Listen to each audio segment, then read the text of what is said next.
Hello everyone, এই সন্ধে হলে না একটা ভুলভাল খাওয়া হয়ে যায়।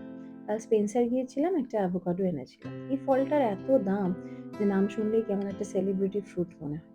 খেয়ে দিয়ে যাবো একটা মেলা ঘুরে আসতে। এই হস্তশিল্প কারিগরি মেলাগুলো আমার এত ভালো লাগে, বিকজ একসঙ্গে অনেক শিল্পীর কাজ দেখা যায়। আর এই রান্না খাওয়ার মাঝখানে তোমাদের সঙ্গে একটা গল্প শেয়ার করবো, আর তোমাদের কাছ থেকেই একটা বিচার জানতে চাই। আজকে আমার যে বাড়ির হাউস হেল্প সে এসেই বলল, দিদি আজকে না আর ঘরটা মুছতে পারবো না, কোমরে খুব লেগেছে। এবার খুব জিজ্ঞাসা করতে যে কারণটা বলল সেটা হচ্ছে ডোমেস্টিক ভায়োলেন্স।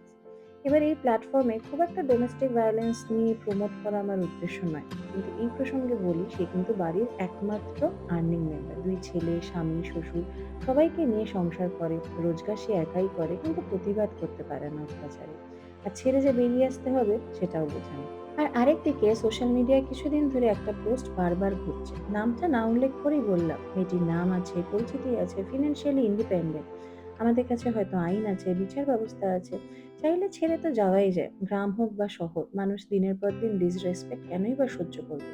কিন্তু সত্যি বা তোমরা বলো তো, ওই হাউস হেল্পটি যার বলার কোনো জায়গা নেই, ভিউজ নেই, নিউজে বাইট নেই, সোশ্যাল মিডিয়ার ইনকাম নেই, কার দুঃখে আসলে সমবেতি হওয়া উচিত? এত সুন্দর একটা জীবন সত্যি কি অন্যের ওপর রাগ করে শেষ করে দেওয়া উচিত? প্রশ্নটা তোমাদের কাছেই রাখলাম।